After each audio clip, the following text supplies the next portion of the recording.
नमस्कार, बहुत बहुत स्वागत है आप सभी का हमारे विशेष कार्यक्रम राम नारायण राम में मैं आप सभी के साथ हूं कंचन। राम नारायण राम, ये तीन शब्द बहुत ही महंगे हैं। ये तीन शब्द अपने आप में बहुत कुछ कह रहे हैं और इन तीन शब्दों में जो ताकत है वो आप सोच भी नहीं सकते हैं। अगर आप इस कार्यक्रम से जुड़ेंगे तभी आप इन तीन शब्दों के अंदर जो ताकत है उसको समझ पाएंगे। इस कार्यक्रम को शुरू कर रही हूँ। अगर इस कार्यक्रम को अभी आप देख रहे हैं, मेरी बातों को सुन रहे हैं, तो स्किप मत करिएगा, इस पूरे कार्यक्रम को देख कर ही जाइएगा। और इस कार्यक्रम से जुड़ी कोई भी कंफ्यूजन आपके मन में अगर होगी या कोई भी भ्रांति, कोई भी सवाल आपके मन में, लाजमी सी बात है, जब हम किसी चीज़ को देखते हैं, किसी चीज़ को हम समझते हैं तो सवाल भी ज़रूर होते हैं। तो अगर ऐसा कुछ भी आपके मन में इस कार्यक्रम के बाद चलेगा तो नंबर्स भी हम फ्लैश करेंगे। उन नंबर्स पर कॉल करके आप संपर्क कर सकते हैं, बात कर सकते हैं। कार्यक्रम को यहाँ पर शुरू कर रही हूँ। हमारे साथ संतान दल के प्रेसिडेंट शंकर सरकार जी और खास मेहमान संगीता मुखर्जी जी हैं। बहुत बहुत स्वागत है आपका। राम नारायण राम नारायण हो जाए, मंगल हो जाए। राम नारायण। तो चलिए इस कार्यक्रम को आरंभ कर रहे हैं और हमेशा से हर एपिसोड में हम आपको बहुत कुछ समझाते हैं, बहुत कुछ बताते हैं। ऐसे ही एक महत्वपूर्ण विषय के साथ इस एपिसोड को हम यहाँ पर शुरू कर रहे हैं। प्रेसिडेंट जी, आज मेरा आपसे यही प्रश्न है। हमेशा जब भी हम बात करते हैं तो आप हमेशा कहते हैं कि कांग्रेस की वजह से बहुत इस देश को झेलना पड़ा है, बहुत कुछ इस देश ने कांग्रेस की वजह से खोया है। मैं चाहूंगी उसे आप कंटिन्यू करें।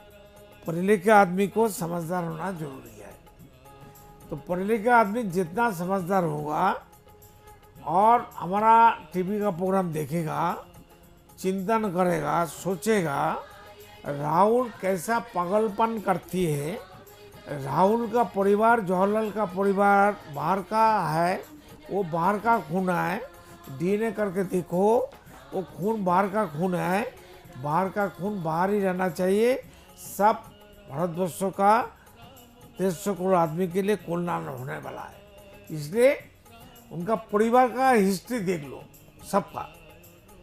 ये बाहर वो लोग जाता है तो क्या करता है, वो मामी बाहर से आया, मामी जन्म का बाद स्कूल कॉलेज में और कर्म क्या क्या किया है, कहाँ कहाँ थे, किसका साथ जुड़ा हुआ था, किसका एजेंट था, देखने बोलो ना।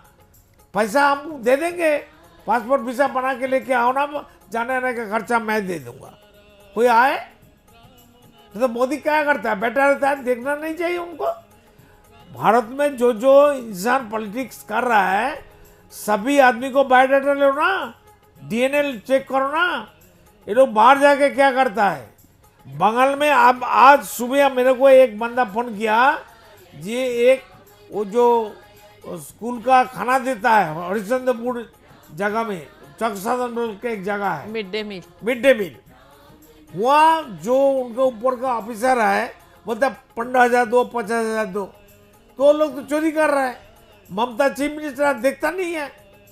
हम मोदी को बताता हूँ क्या कर रहा है, मोदी का सीबीआई क्या किया, मोदी का ईडी क्या किया, सब पैसा से परचेस हो गया। चाहे जासूस हो, नीचे से नीचे, ऊपर से ऊपर, सब खरीद लिया बंगाल का तृणमूल गवर्नमेंट। देखना नहीं चाहिए, मोदी पूरा अच्छा काम नहीं कर रहा है, इसको देखना चाहिए, करना चाहिए। नहीं तो अमित शाह क्या कर रहा है, वो तो सरक्षा मंत्री है, उनका काम क्या है। हमारा रोटी नहीं खाता है मोदी, जोगी और अमित शाह। पैसा तो हमारा है, सबका है, पब्लिक का मनी है। तो काम नहीं करेगा तो उनको नीचे से पनिशमेंट रह जाएगा। मोदी को देखना चाहिए क्या काम करता है दिन भर। खाली हमारा ठेका है पब्लिक को जागृत करना, मोदी का जागृत करना नहीं चाहिए, जोगी को नहीं चाहिए। पूजा पाठ करने से सबको मुक्ति मिल जाएगा, खाना मिल जाएगा। ये सब बकवास काम बंद करिए, ठीक से काम करिए। जब सुযোগ मिल गया, चांस मिल गया, आपको काम करने का, सेवा करने का मौका मिल गया, सेवा तो करिए, ठीक से करिए। नहीं तो नेचर किसी को नहीं छोड़ेगा, पब्लिक किसी को नहीं छोड़ेगा। इसलिए जल्दी जल्दी सभी को ऊपर ईडी सीबीआई से पूरा तदंत करिए। जो जस्टिस लोग रिटायर हो गया, जो मिनिस्टर लोग एमपी चला गया, एमएलए से हट गया, सबको सीबीआई ईडी का केस होना चाहिए, तदंत होना चाहिए। पैसा कहाँ से आता है लोग को, पब्लिक मनी लूटता है। इसलिए व्यक्ति मालिकाना पहले हटाओ। अगर मोदी ऐसा हटाएगा, नीचे का काम करेगा, जोगी करेगा, अमित शाह करेगा, तो उनका मुक्ति मोक्ष आपसे आप मिल जाएगा। और अक्खा दुनिया में एक कॉन्सेप्ट अक्खा दुनिया में चालू हो जाएगा, भारतवर्ष में चालू करेगा ये मॉडल, ये कॉन्सेप्ट, ये सब चीज हर इंसान को पता हो जाएगा। तो वो सब अक्खा दुनिया मोदी मोदी, जोगी जोगी, अमित शाह करेगा। ये तीनों त्रिशूल है, त्रिशूल, ईरा पिंगुला सुसुना। तो काम तो करो भाई, हम तो सुझाव देते हैं, हम तो है आपका साथ, हम मरने के लिए तैयार है। बोलो ना क्या करना पड़ेगा, तुम्हारा हाथ में पावर है, तुम क्यों नहीं करती हो?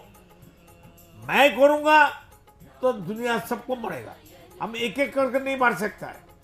हमारा पनिशमेंट जब आएगा, सूरज के कहेंगे खत्म करो, तो सूरज एक जगह खत्म करेगा, शहर के शहर खत्म हो जाएगा, पानी शहर के शहर खत्म कर देगा, हवा शहर के शहर खत्म कर देगा।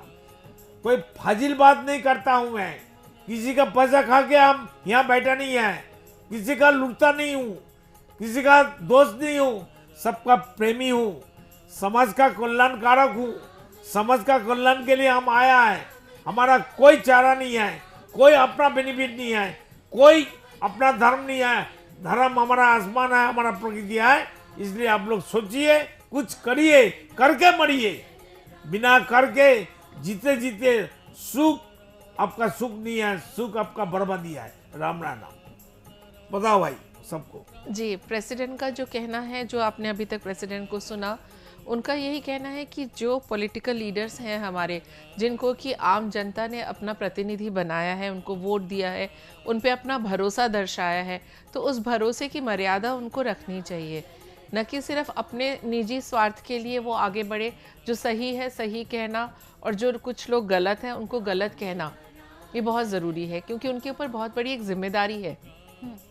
ऐसा नहीं कि जो गलत कर रहे हैं वो आपके भाई बंधु हैं या वो बुरा मान जाएंगे, इसके लिए आप चुप रहें। समाज में, धरती में जो गलत हो रहा है जी, खास करके भारतवर्ष में जी, तो ये सभी इंसान को, सभी पढ़े लिखे को, सभी एजुकेटेड आदमी को दिखाई नहीं देता है, बिल्कुल दिखाई समझदारी देता नहीं है। बिल्कुल दिखाई तो देता चुपचाप इसको डाइजेस्ट करेगा। जो गलती कर रहा है वो तो मरेगा, जो देखते हुए समझते हुए कुछ नहीं कहते, कोई एक्शन नहीं लेते, चिंतन नहीं करते, वो भी तो मरेगा। बिल्कुल, ये तो आम सी बात है। ये बहुत बचपन से हमने कहावत सुनी है कि अन्याय करना और अन्याय को सहना दोनों बराबर के जुल्म है।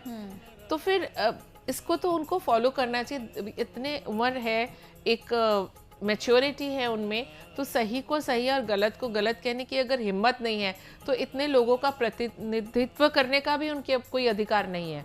तो क्यों बने वो किसी के प्रतिनिधि? क्यों आम जनता को बरगला के, उनका विश्वास जीत के आप इलेक्शन में आए, लोगों ने उन पे भरोसा करके उनको वोट दिया, जिताया, अब बदले में क्या कर रहे हैं आप? सिर्फ अपना स्वार्थ देख रहे हैं। हम किसी को नाराज नहीं करेंगे, उसको गुस्सा नहीं दिलाएंगे क्योंकि मेरे अगले 5 साल खराब हो जाएंगे। तो ये तो आप तो एक मॉडल कायम करिए, व्यक्ति मालिकाना को हटाइए, हर इंसान को जागृत करिए जी, सभी 150 करोड़ आदमी को जागृत करके सबका राय ले लीजिए। आप लोग को व्यक्ति मालिकाना है चाहिए कि नहीं चाहिए? मेरे को हर टीवी में बोलने का ये दीजिए ना, क्या बोलता है, फैसिलिटी दीजिए ना, मौका दीजिए। हम खुल के बताएंगे सभी टीवी चैनल को। सब टीवी चैनल वाला किसका प्रचार करता है? पैसा का, चोर को अपग्रेड करती है। सभी मीडिया लोग खुद दारू पीता है और चोर का प्रचार करता है। चोर का रिश्तेदार है, चोर का दोस्त है, चोर का दुश्मन नहीं है। ऐसा होना नहीं चाहिए। वही है ना, प्रेसिडेंट कोई किसी के साथ अपना बिगाड़ना नहीं चाहता, क्योंकि कोई भी मीडिया कंपनी सब अंडरस्टैंडिंग है, सब दोस्ती है, मिलजुल है। एक ही गिलास में रात में बार में जाके दारू पीता है। दारू पीना, मरने का बाद क्या दारू पिलाएगा, कैसा डरना पड़ेगा, खुद का विचार खुद को करना पड़ेगा। कोई ऊपर वाला विचार करने वाला नहीं है। मरने के बाद जब जाएगा ना, देखेगा, आओ बेटा शंकर सका, तुम आओ आओ, देखो तुम्हारा जन्म के बाद आखिरी मृत्यु तक तुम क्या क्या बुरा काम किया। अरे शंकर सका कहेगा, मैं कहूँगा प्रभु मेरा गलती हो गया, छोड़ दो मेरे को।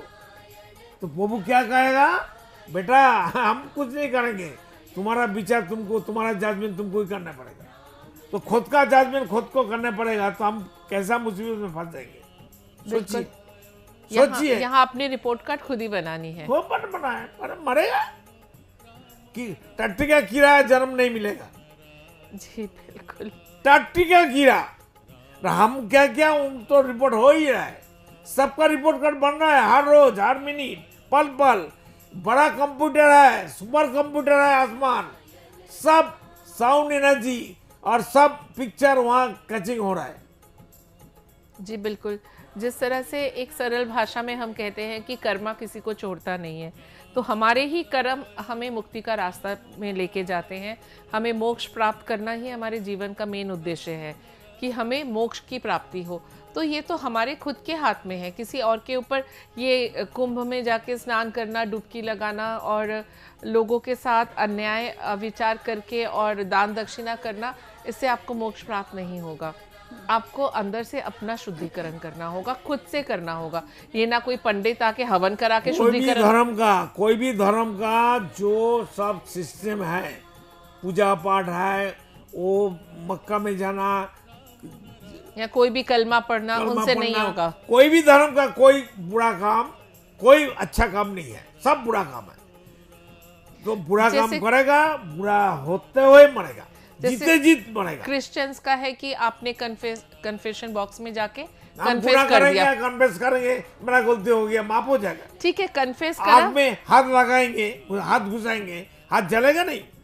बिल्कुल, तो आग के पास हाथ डाल के हम बोलेंगे मेरा गलती हो गया, मेरे को जलाओ मत, होगा नहीं होगा। तो गॉड का पादरी बोलता ना क्या उनको, हाँ फादर बोलिए ना, बुलाए ना मेरे को पसंद नहीं। एक थप्पड़ मार के उसको सिखाएंगे दुनिया क्या है, नेचर क्या है, प्रकृति क्या है। जी ये बिल्कुल, सब थप्पड़ मारने का भी लायक नहीं है। कन्फेस करना मतलब है कि चलो कम से कम आपने अपनी गलती तो मानी, लेकिन गलती मानने के बाद देन फिर नेक्स्ट क्या? सिर्फ ये फिर नहीं कि एक ही चीज करना। हाँ, कन्फेस करके आप आ गए तो सब खत्म, ऐसा नहीं है, उसको सुधारना भी पड़ेगा। अगर आप अपनी गलती समझ गए, आपको पता है कैसे सुधारना है। कन्फेस करने के बाद आग में हाथ डालो ना जी, आग आगा तुम्हारे को नहीं जलाएगा, खत्म नहीं करेगा, तुमको पार्ट डैमेज नहीं करेगा, तब तुम्हारा कन्फेस करने के बाद तुम्हारा क्षमा हो गया, दया हो गया, नीचा तुमको छोड़ दिया। कन्फेस करने के बाद अगर आप खुद का शुद्धिकरण खुद से नहीं करेंगे तो कोई भी पादरी, कोई मौलवी, कोई पंडित आपको नहीं बचा सकता। कोई भगवान अल्लाह कोई है ही नहीं, ना कुछ कर सकता है। बिल्कुल, आपको खुद विवेक के लेके आप पैदा हुए। मैंने पहले भी कई एपिसोड में कहा है कि जैसे हम जो एक इंसान रूपी चलता फिरता मंदिर है, और हमारे मंदिर का सृष्टा हमारे अंदर हमेशा बैठा हुआ है। जैसे कि कोई गाड़ी बनाता है इंजीनियर, और वो इंजीनियर थ्रू आउट आपकी ड्राइविंग सीट के नेक्स्ट वाली सीट में हमारे साथ बैठा हुआ है, ड्राइवर के साथ, तो वो हमें गाइड कर सकता है कि इसका ये फंक्शन है, ये क्लच है, ये ब्रेक है, ये एक्सेलरेशन है, आप ज़्यादा स्पीड मत करिए, ओवर स्पीडिंग मत करिए, वो हमें समझा सकता है। लेकिन ड्राइविंग सीट में स्टीयरिंग हाथ पे पकड़ के तो हम बैठे हैं। बिल्कुल, वो अगर जिंदगी भर भी हमारे साथ बैठ के हमें उपदेश देता रहेगा, लेकिन हम सही चिंतन नहीं करेंगे या ओवर स्पीडिंग नहीं करेंगे या लेन को इधर से उधर चेंज नहीं करके प्रॉपर लेन में गाड़ी चलाना, वो तो हमारे हाथ में, क्योंकि स्टीयरिंग हमारे हाथ में है। तो हमारा विवेक एक तरह से हमारा इंजीनियर है, जिसने हमें बनाया, इस पृथ्वी में लाया और हमेशा हमें गाइड कर रहा है। अब सुनना ना सुनना तो हमारे हाथ में है। सबका स्टीयरिंग विवेक का हाथ में है। बिल्कुल, विवेक का बात जो नहीं सुनेगा, कोई भी पढ़े लिखे हो, जस्टिस हो, मिनिस्टर हो, कोई भी बंदा हो, नीचे से ऊपर तक जी, सबको पनिशमेंट मिलेगा। बिल्कुल, सबको मृत्यु का बाद फंसेगा। कोई दादागिरी मरने का बाद नहीं चलेगा। बिल्कुल, ये याद रखना चाहिए सभी इंसान को, मनुष्य को। मृत्यु का बाद पूरा जजमेंट मरने से पहले हाथ में आ जाएगा। 1 मिनट पहले जजमेंट आ जाएगा, देखो तुम्हारा जजमेंट ले लो। तो उस टाइम हर बंदा कोशिश करता है हम थोड़ा दिन जिएंगे, अच्छा काम करके मरना चाहते हो, रेक्टिफाई करेंगे खुद को। तो नेचर तो उनको कोई स्कोप नहीं देगा। स्कोप पहले इतना दिया तो है, और कितना देगा? फिर बनता है ना स्कोप।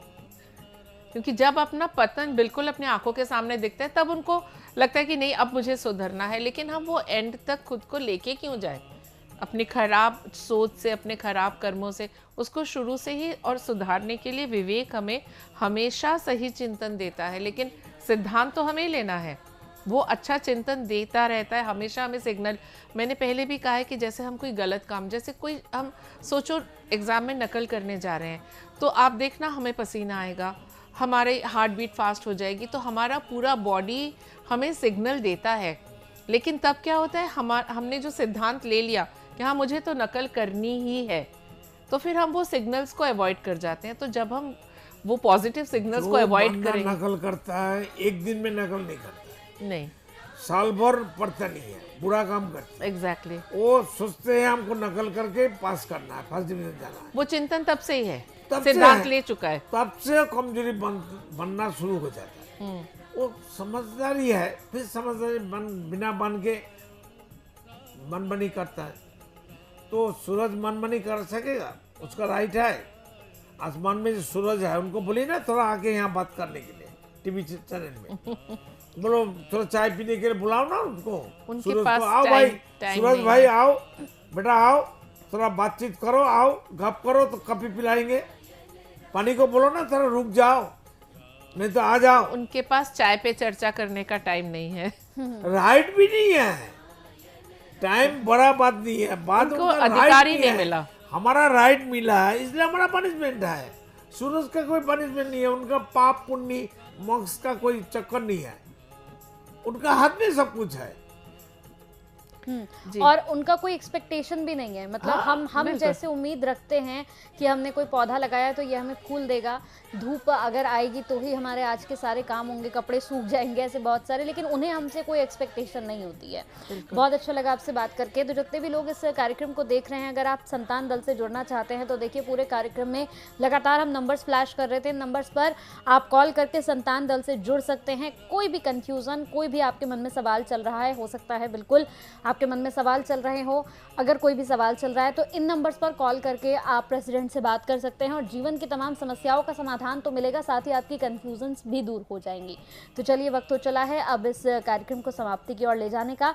बहुत बहुत धन्यवाद प्रेसिडेंट जी, आपका बहुत बहुत धन्यवाद मैम आपका। राम नारायण राम। राम नारायण कल्याण राम। हो जाए, प्रभु सबका कल्याण करो, सबको यू टर्न कराओ। आप देख रहे हैं हमारा खास कार्यक्रम राम नारायण राम शंकर सरकार जी के साथ राम नारायण रामशाह। यह एक महाध्वनि और बीज मंत्र है, यह सभी समस्या का संपूर्ण समाधान है। आप लोग इन्हें अपना के देखिए मन और दिल में क्या प्राप्त हो रहा है। इस कार्यक्रम का विशेष उद्देश्य इसका प्रचार और प्रसार के साथ ही प्रत्येक मनुष्य की मुक्ति का मार्गदर्शन है और यह आपकी दिल की बात है। इस मार्ग पर पुण्य और मुक्ति निश्चित है।